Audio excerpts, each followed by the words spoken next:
ఆశ్చర్యం, ఆ లోకమంతా చాలా కాంతిమయంగా అద్భుతంగా ప్రకాశిస్తోంది. ఆ అసురుడు కనబడలేదు కానీ చూస్తున్నట్టు ఇతను, ఏమిటి ఇలా ఉంది ఈ లోకం, చిత్రంగా ఉంది అని. అక్కడ ఒక అద్భుతమైన శయ్య, ఆ శయ్యపై ఒక స్త్రీమూర్తి. ఆ స్త్రీమూర్తిని చేసి ఈమె ఎవరు చెప్పమా అని ఆలోచిస్తున్నాడు. దివ్యమైన కాంతితో తేజరిల్లుతోంది, ఈమె సామాన్యురాలు కాదు అనుకుంటున్న సమయంలో ఆమెకు పరిచారికగా ఉన్న ఒక ఆమెను పరిచయం చేస్తుందట. నన్ను కుండల అంటారు, నేను ఈమె పరిచారికను. ఈమె సామాన్యురాలు కాదు, గంధర్వకన్య. ఈమెని ఈ అసురుడు తన మాయాశక్తితో వంచించి ఇక్కడ తీసుకొచ్చాడు. పైగా ముహూర్తం కూడా పెట్టుకున్నాడు ఈమెను వివాహం చేసుకోవాలని. ఆ ముహూర్తం, ఆ లగ్నం దాపురించింది, దగ్గరకు వస్తుంది. ఇది పరిస్థితి. ఇప్పుడు నువ్వు ఈమెను రక్షించాలి. ఈమెకు ఒకానొక మహర్షి చెప్పినది ఏమిటంటే, ఈమెను రక్షించడానికి ఒక క్షత్రియుడు వస్తాడు, అతని చేత రక్షింపబడతావు, అంతవరకు దిగులు పడకుండా ఉండు అని ఒక అభయవచనం ఈమెకున్నది. ఆ క్షత్రియుడు ఎప్పుడు వస్తాడా అని ఎదురు చూశారు. ఇప్పుడు నువ్వే అని భావిస్తున్నాం అని చెప్పగానే ఈమె పేరు ఏమిటని అడిగాడు. ఆమె పేరు మదాలస. ఈ మదాలస వృత్తాంతం అద్భుతమైన వృత్తాంతం. ఒక్కొక్క స్త్రీ పాత్రలు ఉంటాయండి, వాళ్ళ ఔన్నత్యం తెలుస్తుంది. ఇక్కడ రామాయణం చూడండి, ఒక స్వయంప్రభ, ఎటువంటి స్త్రీ ఆమె. అదేవిధంగా ఒక అరుంధతి, ఒక అనసూయ, ఇలాంటి పాత్రలు ఎన్ని కనబడతాయి మనకి. కౌసల్య లాంటి పాత్రల యొక్క స్వతంత్రత, వాళ్ళ యొక్క తపస్సు, ఇవన్నీ కూడా వర్ణిస్తారు. స్వయంప్రభ, అనసూయ ఇత్యాది పాత్రలన్నీ కూడా. అందుకు ఆనాటి స్త్రీమూర్తులు భారతంలో కూడా ఇలాగే కనబడతాయి. మనం గమనించడం లేదంతే, ఆ కోణంతో చూడాలి. మార్కండేయ పురాణంలో రాజ్యాలను నడిపిన స్త్రీమూర్తులను చూపిస్తారండి ధర్మబద్ధంగా. మగవాళ్ళని కాపాడిన ఆడవాళ్ళ చరిత్రలో ఎక్కువ పురాణాల్లో. సత్యవతిని కాపాడిన సావిత్రి ఇత్యాదులు చాలా కనబడతాయి మనకు. ఒకటేమిటి, చాలా చాలా గమనిస్తాం. ఇప్పుడు వస్తున్న పాత్ర మదాలస, అద్భుతమైన పాత్ర. ఈ పాత్ర చిత్రణకి చాలా చాలా నమస్కారం చేసుకోవాలండి, సామాన్యం కాదు ఇక్కడ. అందుకు ఈ పురాణంలో మనం చూడ మదాలస పాత్ర. అందుకే ఒక విదేశస్తుడు చెప్పిన మాట మనం అనేక మార్లు చెప్పుకున్నాం, మళ్ళీ ఒక్కసారి చెప్పుకుందాం. హిందూ పురాణాలు జరిగినవే అయితే అద్భుతాలు, కల్పనలే అయితే మహాద్భుతాలు అని చెప్పాడు ఆయన. గుర్తుపెట్టుకోండి, ఇక్కడ కల్పన అయితే ఆ పాత్ర చిత్రణ, ఆ పాత్రల ద్వారా అందిస్తున్న జ్ఞానం. ఇది జరిగిందా లేదా అని తలలు పీక్కోవడం కాదని చేయవలసినది. ఆ కథ ద్వారా ఏం చెప్తున్నాడు అనేది గమనించగలిగితే పాజిటివ్ లిజనింగ్, అది కానీ మనం చేయగలిగితే ప్రపంచానికి పనికొచ్చే అంశాలు ఇస్తాం. మదాలస లాంటి మహోన్నత పాత్ర మనకి ఎక్కడా కనబడదు. అలాంటి ఎక్కడా అంటే ఇతర దేశ చరిత్రలో కనబడదు, భారతీయ ఇతిహాసాల్లో ఇలాంటివి ఎందరో కనబడతారు. మదాలస పాత్ర చాలా దివ్యం. ఆ మదాలసను చూసి అప్పుడు ఈ క్షత్రియుడు అనగా కువలయాస్యుడు తన గుర్రంపై అధిరోహించి ఆమెతో పాటు బయలుదేరేటాడు. ఇక్కడ ఆ కుండలు ఇంక వెళ్ళొస్తాను తన లోకానికి తాను వెళ్ళిపోయిందిట.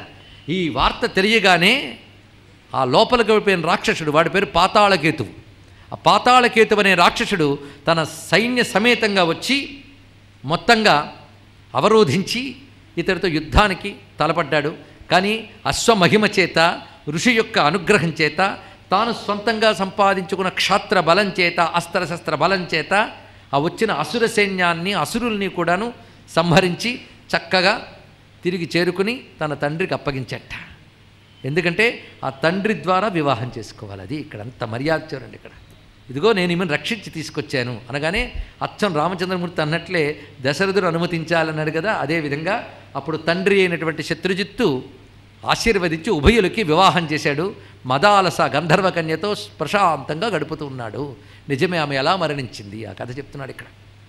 ఒకప్పుడు ఈ మహానుభావుడు దేశ సంచారం చేస్తున్న సమయంలో యమునా నదీ తీరం వద్ద ఒక ఋషి కనబడ్డాడయ్యా. ఆ ఋషి ఏం చేశాడంటే, ఈయన దగ్గరికి వచ్చి, రాజుగా నిన్ను ఒకటి అభ్యర్థిస్తున్నాను, నువ్వు అనేక యజ్ఞము యాగము చేస్తూ ఉంటావు, చేసే వాళ్ళని రక్షించడం కూడా క్షత్రియ ధర్మమే కదా. యజ్ఞ రక్షణ క్షత్రియ ధర్మం. ఎందుకంటే యజ్ఞం లోకాన్ని రక్షిస్తోంది కనుక యజ్ఞం చేసే వాళ్ళని రక్షించాలి, అది నీ యొక్క బాధ్యత. ఆ కారణం చేత నా యజ్ఞంలో దక్షిణాలోపం కొంత ఏర్పడింది, అది నేను సవరించుకోవడానికే సంపద కావాలి. ఇప్పుడు ఉన్న ఫలాన్ని నీ దగ్గర సంపద ఏమిటి, నీ కంఠంలో ఉన్న రత్నహారాన్ని నాకు ఇస్తే నేను దానితో యజ్ఞాన్ని పూర్తి చేసుకుని మళ్ళీ నీ దగ్గరికి వస్తాను అన్నట్టు ఇక్కడ అని హారాన్ని అడిగాడు. నేను తిరిగి వచ్చేవరకు ఇక్కడ ఉండు అన్నట్టండి. ఆయన తిన్నగా వెళ్ళిపోయాడు. ఆ ముని వెళ్ళి అక్కడ ఆ దివ్యమైనటువంటి నదీ సంగమ ప్రాంతం వద్ద అక్కడ నుంచి అతడు రూపాన్ని మార్చుకుని తిన్నగా చేరుకున్నట్టు శత్రుజిత్తు యొక్క చోటుకి. అంటే కువలయాస్సుని తండ్రి, తల్లి, భార్య ఇత్యాదులు ఉన్న చోటుకి వెళ్ళిపోయాడు. వెళ్ళిపోయి ఆహారాన్ని చూపించాడు. ఆహారం మీ అబ్బాయిదేనా అని అడిగట్టండి. అవునండి, మా అబ్బాయిదే ఏమైంది అంటే, అడవిలో వెళ్తూ ఉంటే ఓ రాక్షసుడు అటకాయించాడు, త్రిశూలంతో పొడిచాడు, వెంటనే మీ అబ్బాయి మరణించాడు, బూడిదైపోయాడు, ఈ హారం మిగిలింది, అది మీకు చెప్దామని వచ్చాను అన్నట్టు. ఇక్కడ వెంటనే హతాశులైపోయారు తల్లిదండ్రులు. తన కొడుకు మరణించినందుకు దుఃఖితులైపోయారు. హారం సాక్ష్యంగా చూపిస్తూ ఉన్నాడు. అతను భస్మీభూతులయ్యాడు కనుక ఎప్పుడైతే శరీరము దొరకలేదో అప్పుడు ప్రత్యామ్నాయంగా దర్భతో ఒక శరీరాన్ని ఏర్పాటు చేసి ఔర్ధ్వదయ క్రియలు చెయ్యాలని శాస్త్రం చెప్తుంది. ఔర్ధ్వదయ క్రియలు చేసేట. చేసిన తర్వాత ఆ మదాలస మనస్సుని నిగ్రహించుకుని భర్తృవిహీనగా బ్రతకలేను అని చెప్పి తనని తాను ఐచ్ఛికంగా అగ్నికి ఆహుతి చేసుకుని శరీరాన్ని త్యజించింది మదాలస. ఇదంతా దగ్గరుండి చూసేట. అబ్బా, ఏ మదాలస కోసం మా అసుర కులాన్ని సంహరించాడో ఆ మదాలస మరణించేటట్టు చేశాను అని ముని వెనక్కి వెళ్ళేట. ఇతడు ముని కాదండి, ఇతడి పేరు తాళకేతువు అనే రాక్షసుడు. ఆ పాతాళకేతువు సోదరుడు. వాడు అంత వంచన చేశాడు. తిరిగి మళ్ళీ యథాతథంగా మునివేషంతో వచ్చి, వచ్చిన పని అయిపోయిందయ్యా, చాలా సంతోషం, అసలు ఈ దగ్గర పెట్టుకుంటేనే సంపదలని నాకు దొరికే, తిరిగి నీకు ఆహారం ఇచ్చేస్తున్నాను, వెళ్ళిపో అన్నట్ట. ఈయన అమాయకంగా బయలుదేరి వచ్చాడు. వచ్చేటప్పటికల్లా ఇల్లంతా దుఃఖమయ వాతావరణంతో ఉంది. ఈయన వెళ్ళి అమ్మా నాన్న పలకరించేట. వాళ్ళు ఆశ్చర్యపోయి ఆనందంతో చూశారు. నువ్వు మరణించావని వార్త విన్నావు, బ్రతికే ఉన్నావా, చాలా సంతోషం. బ్రతికే ఉన్నాను, ఎవరు చెప్పారు ఏమిటి అనంటే, ఇంతకీ మదాలసేది ఏడుచేటప్పుడు భోరున ఆమె మరణించింది, ఇది అనమాట. ఇప్పుడు దుఃఖితుడయ్యాడు. వెంటనే ప్రతిజ్ఞ పట్టాడు. ఏకపత్ని వ్రతం అనేది ఎంత ప్రధానంగా ఉండేది దీన్ని బట్టి తెలుస్తుంది. ఆ మదాలస లేని సమయంలో మరి ఇంకొక స్త్రీని నేను చేపట్టను, మదాలసే నా పత్ని, మరణం అనంతరం కూడా నేను ఇంకో స్త్రీని చేపట్టను, ఇలాగే ఉంటానని భీష్మించుకున్నట్టండి మహానుభావుడు. భార్యావియోగంతో బాధపడుతూ ప్రియమైన అనుకూలవతి అయిన పతివ్రత అయిన భార్య స్మృతులతో దుఃఖాన్ని దిగమింగుకుంటూ ఉన్నాడు నా మిత్రుడు అని వాళ్ళిద్దరూ కూడా అశ్వతరుడితో ఈ కథని చెప్పారటండి. మిత్రుడుకున్న దుఃఖం ఏంటో తెలిసింది కదా, అందుకు మిత్రుడు దుఃఖం తెలుసుకుని పోగొట్టాలి. మేము దుఃఖం తెలుసుకున్నాం కానీ ఎలా పోగొట్టాలో మాకు తెలియదు. అంటే ఓహో, ఆ దుఃఖం ఎలా పోగొట్టాలి, పుత్రులుగా మీకు నేను సహకరిస్తాను సరే అని చెప్పి అశ్వతరుడు అక్కడి నుంచి బయలుదేరి ఒక మహాపర్వతానికి వచ్చి తపస్సు చేసేట. ఎవరిని ఉద్దేశించి తపస్సు చేశారంటే సరస్వతీదేవిని ఉద్దేశించి తపస్సు చేసేట.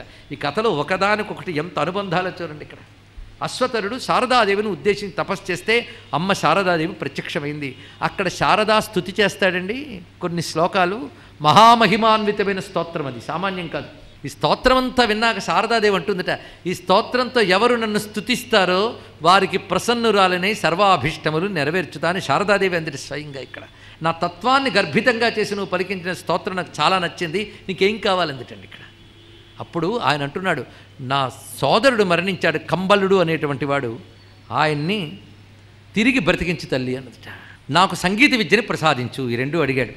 ఆ కంబలుడిని బ్రతికించి సంగీత విద్యను కూడా ప్రసాదించి, ఎప్పుడైతే ఆ విధంగా సోదరుడు కూడా లభించాడు, ఉభయులు పరమేశ్వరుని వద్దకు వెళ్ళి పరమేశ్వరుని సేవించడం మొదలుపెట్టారట. పరమేశ్వరుడు ప్రత్యక్షమై నీకేం కావాలని అడిగేట, మరణించిన మదాలస తిరిగి లభించాలి, ఇది అడిగాడు. నువ్వు పితృశ్రాద్ధం పెట్టినప్పుడు మధ్యమ పిండములోని భాగాన్ని నీ కోరికను ప్రాశనం చేయి, అప్పుడు నువ్వు కోరుకున్న ప్రకారంగా అక్కడి నుంచి మదాలస ఆవిర్భవిస్తుంది అన్నాడు. ఇక్కడ మదాలస పుట్టాలంటే ఎలా పుట్టాలి, కండిషన్స్ పెట్టుకున్నాడు ఈ మహానుభావుడు. సామాన్యం కదా అశ్వతరుడు. అదే వయస్సులో రావాలి, అదే రూపంతో ఉండాలి. పోనీ అలా వస్తే చాలన్నాడా, శాంతి క్షమ ఉండాలి. అలా వస్తే చాలన్నాడా, జ్ఞాని అయి ఉండాలి, బ్రహ్మవాదిని అయి ఉండాలి. ఇంత గట్టిగా కోరుకున్నాడు. అప్పుడు ఈ మార్గాన్ని చెప్పాడు. నిజంగా అలాగే చేసేటండి. ఇక్కడ చెయ్యగానే ఈశ్వర అనుగ్రహం చేత అశ్వతరుని తపస్సు చేస్తా మధ్యమ పిండ భాగంలోంచి ఆ మరణించినప్పుడు ఎలాంటి రూపంతుందో అలాంటి రూపంతోనే వచ్చిందిట మదాలస, ఆవిర్భవించింది. ఒక్కసారి తేజోమయమైన శరీరంతో రావడమే బ్రహ్మవాదినిగా వచ్చింది, బ్రహ్మ విద్యా పరాయణురాలుగా వచ్చింది. అప్పుడు అశ్వతరుడు కొడుకులకు కూడా చెప్పకుండా జాగ్రత్తగా వెళ్ళి తాను ఒక ప్రత్యేకమైన మందిరంలో ఆమెను ఉంచి తలుపు వేసి పిల్లలకి చెప్పేట, మీ మిత్రుని తీసుకురండి అని. ఏమి అంటే నేను తర్వాత చెప్తామని తీసుకురండి అన్నట్టు. తీసుకొచ్చారు ఆ మిత్రుణ్ణి. ఎందుకంటే అతని మనస్థితి ముందు తెలుసుకోవాలి, తర్వాత ఈమెను తీసుకురావాలి.